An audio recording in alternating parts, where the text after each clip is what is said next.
बिस्मिल्लाहिर्रहमानिर्रहीम। अस्सलाम वालेकुम स्टूडेंट्स।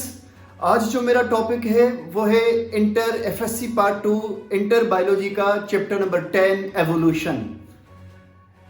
स्टूडेंट्स, सिंपली एवोल्यूशन कहा जाता है स्लोली ग्रेजुअली चेंज को, कि किसी भी चीज में अगर आप कहें कि लिविंग ऑर्गेनिज्म में ज्यादा बेहतर रहेगा कि अगर स्लोली ग्रेजुअली जो चेंजेस आती हैं हम उन चेंजेस को एवोल्यूशन कहते हैं।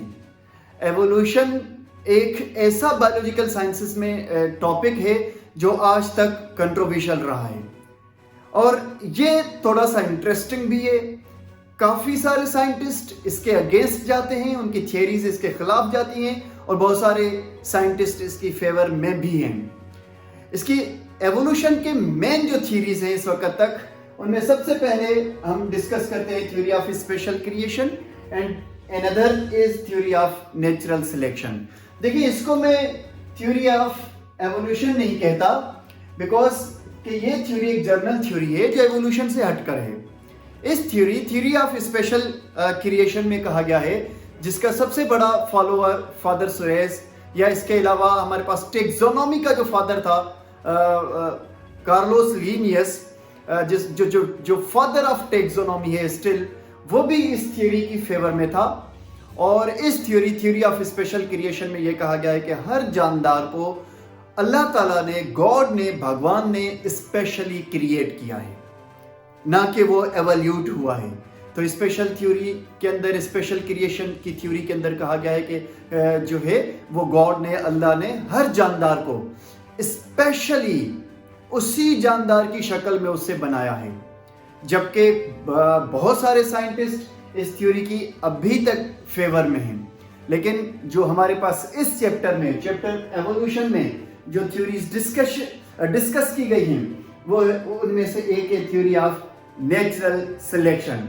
अब देखिए, थ्योरी ऑफ नेचुरल सिलेक्शन को एक्सप्लेन करने से पहले हमारे पास थ्योरी ऑफ ऑर्गेनिक एवोल्यूशन आता है। थ्योरी ऑफ ऑर्गेनिक एवोल्यूशन में हमें यह बताया गया है कि ऑर्गेनिक मॉलिक्यूल्स ने एवोल्यूट किया है। आप केमिस्ट्री के अंदर दो ब्रांचेस पढ़ते हैं, एक है ऑर्गेनिक केमिस्ट्री और एक है इनऑर्गेनिक केमिस्ट्री। तो ऑर्गेनिक केमिस्ट्री के अंदर जो ऑर्गेनिक मॉलिक्यूल्स हैं, हाइड्रोकार्बन जो मॉलिक्यूल्स होते हैं, हाइड्रोजन कार्बन कंसर्न जो मॉलिक्यूल होते हैं, जिनकी लाइफ बनी हुई है, जो लाइफ में मौजूद होते हैं मॉलिक्यूल, उन्होंने एवोल्यूट किया है। सिंपलिसिटी से कॉम्प्लेक्सिटी की तरफ गए हैं। सिंपल मॉलिक्यूल्स, फिर उन्होंने जो है वो टिश्यू बनाए और सेल बनाया, सेल के बाद tissue, organ, system and then organism बनाए। और ऑर्गेनिज्म के अंदर एवोल्यूशन आया, उसमें fishes, amphibian, reptiles, birds and mammals. This is we can say the theory of organic evolution, जिसके अंदर ऑर्गेनिक मैटर, ऑर्गेनिक जो ऑर्गेनिजम्स हैं वो simply slowly and gradually evolute करते जा रहे हैं सिंपलिसिटी से टुवर्ड्स द कॉम्प्लेक्सिटी। ये है हमारे पास थ्योरी ऑफ ऑर्गेनिक एवोल्यूशन। अब थ्योरी ऑफ ऑर्गेनिक एवोल्यूशन में सबसे पहले जो हमारे पास साइंटिस्ट का नाम आता है वो है लेमार्क। लेमार्क एक फ्रेंच साइंटिस्ट था, फिलोसोफर था, नेचुरलिस्ट था और मजे की बात यह है कि फौजी भी था। लेमार्क ने जो थ्योरी दी थी हम उसे नियो लेमार्किज्म कहते हैं, या सिंपली आप लेमार्किज्म भी कह सकते हैं। अगर हम बात करेंगे इसके पीरियड की तो 1744 से लेकर 1829 तक इसका पीरियड था। इसकी बर्थ 1744 और इसकी जो डेथ थी वो 1829 में हुई थी। अब लेमार्किज्म थ्योरी के अंदर सबसे पहले जो हमारे पास इसका जो की पॉइंट है वो है इनहेरिटेंस ऑफ एक्वायर्ड कैरेक्टर्स। ये इनहेरिटेंस ऑफ एक्वायर्ड कैरेक्टर्स का जो मेन जो की रोल है इस थ्योरी के अंदर, जो इसका टॉपिक है, जो इसकी जो इस थ्योरी का थीम है, वो ये पॉइंट है इनहेरिटेंस ऑफ एक्वायर्ड कैरेक्टर्स। मैं आपको एक्सप्लेन करने जा रहा हूं कि ये इसके अंदर क्या बताया गया है।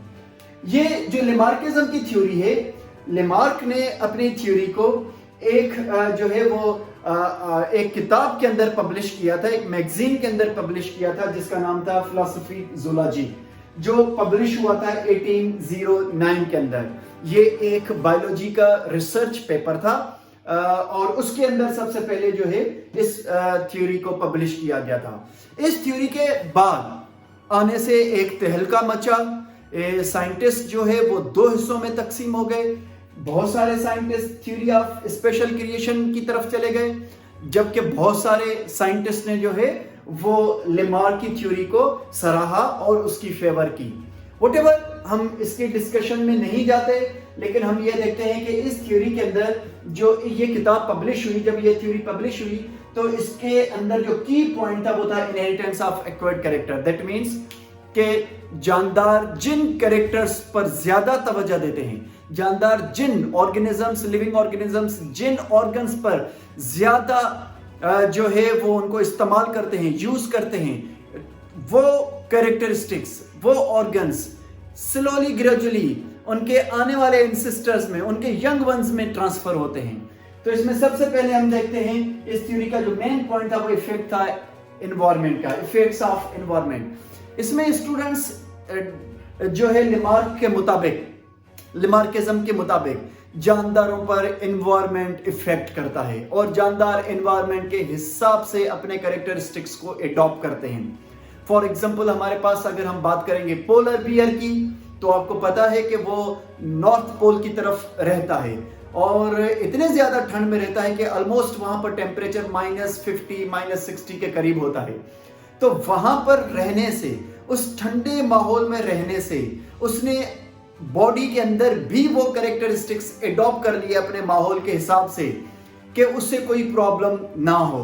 तो इस तरह से डिफरेंट एरियाज के जो एनिमल्स होते हैं, जो प्लांट्स होते हैं, वो अपने माहौल के हिसाब से, एनवायरनमेंट के हिसाब से कैरेक्टरिस्टिक्स को एडॉप्ट कर लेते हैं। फॉर एग्जांपल, फिश है, वो पानी के अंदर रहती है तो उसके रेस्पिरेशन के लिए गिल्स होती हैं जो पानी में से जो है वो ब्रीथिंग के लिए, जो है वो रेस्पिरेशन के लिए स्पेशल ऑर्गन्स हैं। और जैसे ही फिश ने एवोल्यूट किया, वो कन्वर्ट हो गई एम्फीबियन रेप्टाइल्स में, तो जनाब गिल्स कन्वर्ट होने लगे जो है लंग्स में, और जो है इस तरह से देखें आप, एनवायरनमेंट के हिसाब से जानदार अपने कैरेक्टरिस्टिक्स को एडॉप्ट करता जा रहा है।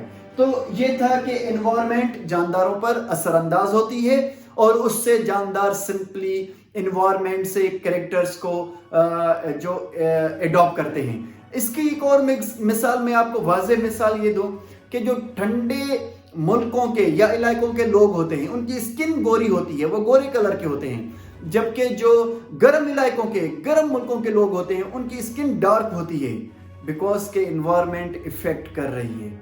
दूसरे नंबर पर यूज और डिसयूज ऑफ ऑर्गन।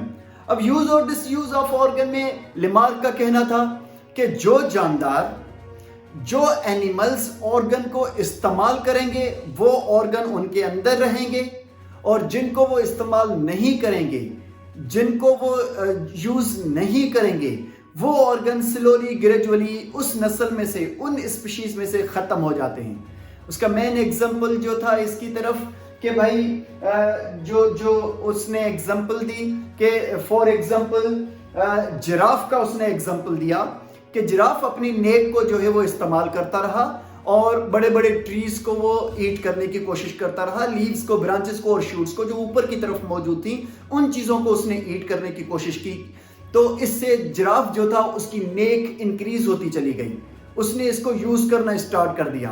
हालांकि अगर देखा जाए तो हमारे पास जो जिराफ के एंसेस्टर हैं, अगर हम डीएनए को ट्रेस करते हैं तो हमारे पास जुमै नाम का एक एनिमल है जिससे जिराफ एवोल्यूट हुआ है। उसकी भी नेक काफी हद तक जो है वो ऊंची थी। वो आजकल तो एनिमल मौजूद नहीं है, लेकिन उसका हमें उनके फॉसिल्स मिले हैं। तो उस जुमै नाम के एनिमल से जिराफ एवोल्यूट हुआ और अपनी नेक को जो है वो आगे की तरफ बढ़ाता चला गया, बिकॉज के जो है वो अपनी नेक को ज्यादा इस्तेमाल करना चाह रहा था। ठीक उसी तरीके से उसने दूसरा एग्जाम्पल दिया है स्नेक का, कि स्नेक्स क्या करते थे, उनके जो एंसेस्टर होते थे वो स्पेशल टाइप की लिजर्ड्स थी, जिन्हें वेरीनेट्स लिजर्ड्स कहा जाता था, अ टाइप ऑफ लिजर्ड। तो वो लिजर्ड्स किसी भी माहौल में धमाका, परेशानी, आवाज आने से छोटे छोटे होल्स के अंदर, छोटे छोटे केव्स के अंदर जो है वो भागने की कोशिश करती थी और ग्रूव्स के अंदर भागने की कोशिश करती थी और अपनी लेग्स को इस्तेमाल नहीं करती थी, अपनी बॉडी को इस्तेमाल करती थी। जिस बुनियाद पर उन लिजर्ड्स ने अपनी लेग्स को जो है वो खो दिया, लेग्स उनकी यूजलेस ऑर्गन हो गए और स्लोली ग्रेजुअली वो खत्म हो गए और वो अपने बॉडी के मसल्स को ज्यादा इस्तेमाल करने लगे और फिर वो कन्वर्ट हो गए स्नेक्स के अंदर। Something very interesting and you know the wonderful and amazing कि भाई इस तरह से उसने इन दो जानदारों का एग्जाम्पल दिया कि भाई इनहेरिटेंस ऑफ एक्वायर्ड कैरेक्टरिस्टिक्स के अंदर कि जिन कैरेक्टर्स को जानदार ज्यादा इस्तेमाल करते हैं वो कैरेक्टर्स स्पीशी के अंदर रहते हैं और बेहतर होते जाते हैं, एडवांस होते जाते हैं, और जिन कैरेक्टरिस्टिक्स को, जिन ऑर्गन को इस्तेमाल बॉडी नहीं करती, स्पीशीज नहीं करती, वो स्लोली ग्रेजुअली मिस करते जाते हैं, उनके बॉडी से खत्म होते चले जाते हैं। तो ये था हमारे पास लेमार्किज्म की थ्योरी का मेन, जिसे हम कह सकते हैं कि क्रीन पॉइंट्स या मेन जो थीम थी इसकी थ्योरी की, वो मैंने आपको डिस्कस की। इसके बाद लेमार्क की थ्योरी पर कुछ साइंटिस्ट ने एतराज भी किए, लेकिन लेमार्क के बाद हमारे पास एवोल्यूशन की दुनिया का सबसे बड़ा साइंटिस्ट, जिसे फादर ऑफ एवोल्यूशन कहा जाता है, चार्ल्स डार्विन आया और उसने दुनिया में आकर तहलका मचाया। ये आपको एक्सप्लेन करूंगा नेक्स्ट लेक्चर में। Thank you so much. खुदा हाफिज।